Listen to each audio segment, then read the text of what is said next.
Selamat sore pemirsa di rumah.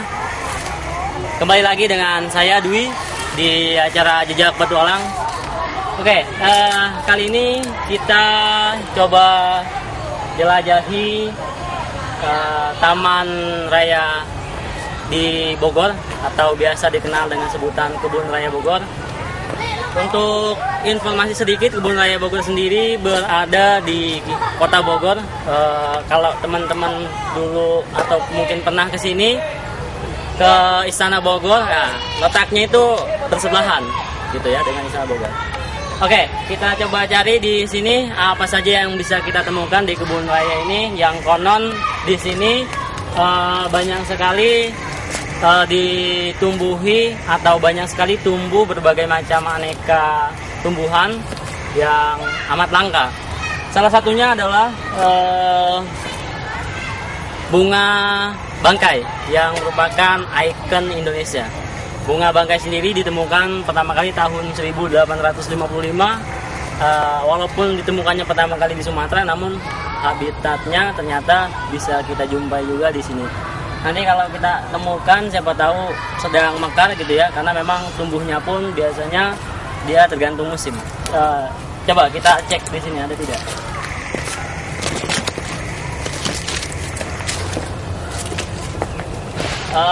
Oke, pemirsa, sebelum kita temukan bunga bangkai kita, di sini saya menemukan satu buah tanaman yang bisa dibilang tidak banyak habitatnya dan kebetulan ada di Kebun Raya ini.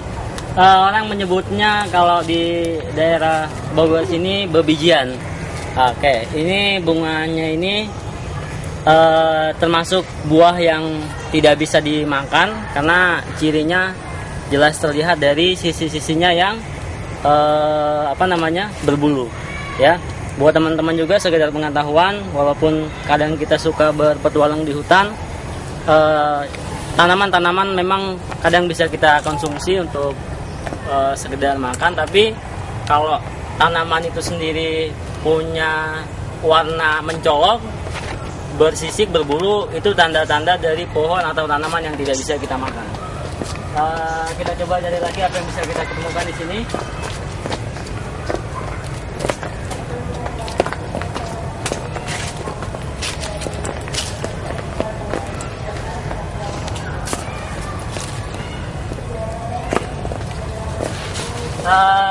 Jelas sekali di sini masih terlihat sangat alami, walaupun memang banyak sekali dikunjungi oleh para pengunjung, namun keasliannya tetap terjaga.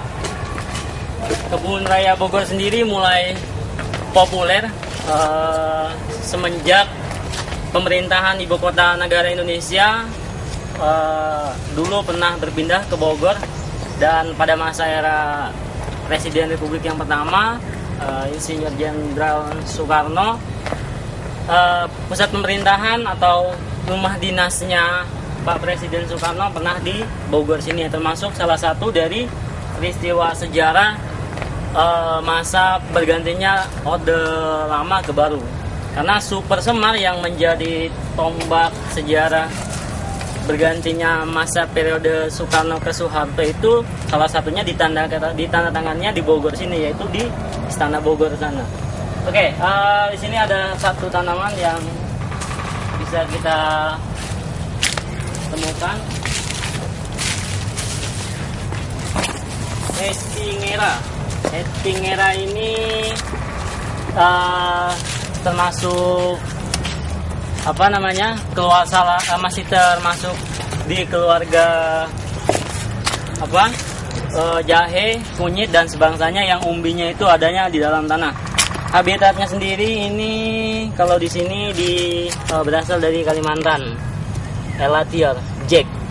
Itu nama bahasa Inggrisnya. Ya.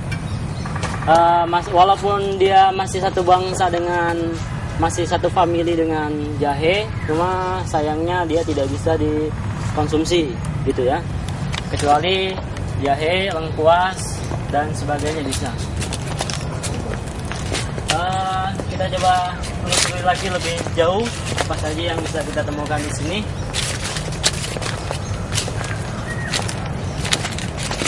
Oke, semakin masuk ke dalam, semakin jauh kita menelusuri kebun raya Bogor ini. Ternyata setelah saya perhatikan di sekitar sini memang merupakan tanaman yang masih satu famili dengan jahe, karena jing semua. Nama Latin yang merupakan untuk tumbuhan yang mempunyai umbi di akar atau mempunyai umbi akar. Oke, kita sudah sedikit keluar. Ini salah satu pohon yang langka juga, namanya morinda. Pohon morinda ini berasal dari Maluku, ya, merupakan tanaman yang habitatnya di tempat lembab. Seperti kita ketahui di sini, dia mempunyai semacam akar gantung seperti ini, ya, dan ini merupakan salah satu koleksi juga di kebun raya Bogor ini, gitu ya. Oke.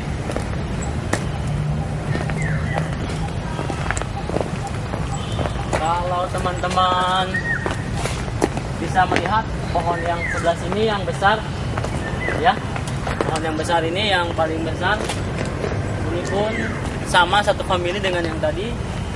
Nah, ini yang memang sudah sangat tinggi sekali, atau mungkin usianya sudah sangat ratusan tahun.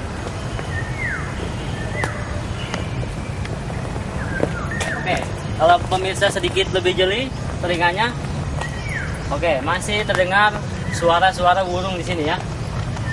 Nah, tuh, kedengaran kan? Masih terdengar suara-suara burung di sini. Itu menandakan bahwa keasrian kebun raya ini masih sangat terjaga, sehingga habitat satwa di sini pun masih tetap bisa terjaga dan bisa bertahan, dan mereka masih bisa menempati habitat alaminya di kebun raya ini. Semakin dalam kita coba telusuri apa lagi yang bisa kita temukan di sini.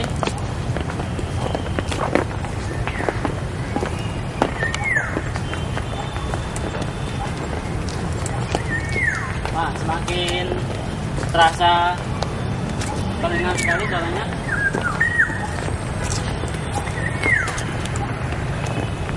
Kebetulan saya tidak tahu jenis burung apa yang satu ini.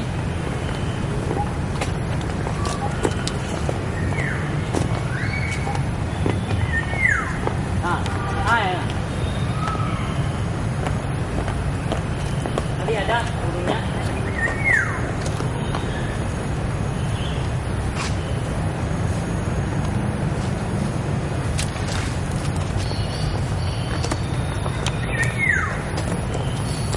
Sepertinya sudah berpindah dia dari. Ini dia.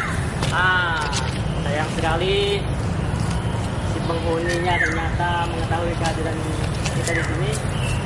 Tapi kayaknya temannya masih ada deh.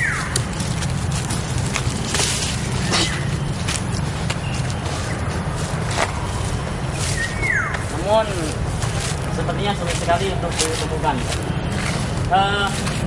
Kalau kita memang sering menelusuri hutan atau tempat-tempat yang rindang seperti ini, kita sering menjumpai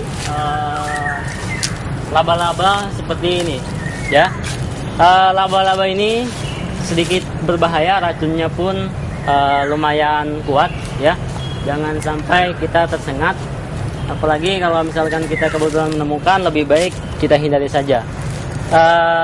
Konon sengatnya ini bisa sedikit melumpuhkan urat saraf kita, ya memang tidak sampai mengalami kematian, tapi cukup terasa perih dan pedih di tangan kita kalau terkena sengatannya, gitu ya. Jadi biarkan saja rumahnya tetap terjaga seperti ini, ya. Tidak usah kita coba ke sana, kita coba balik lagi aja ke sana.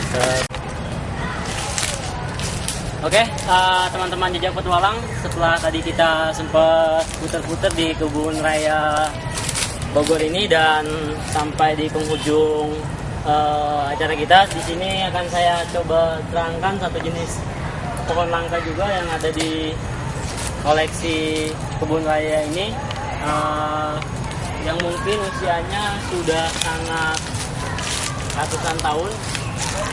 Ini kalau di anak-anak pramuka sering bilang ini namanya pohon kompas. Pohon kompas itu kenapa dinamakan pohon kompas? Karena biasanya kalau kita tersesat di hutan, salah satu pohon yang sangat tinggi dijadikan patokan untuk mencari arah mata angin gitu. Jadi dia panjat, dijadikan arah mata angin, ya jadilah biasanya orang menyebutnya dengan nama sebutan pohon kompas gitu ya.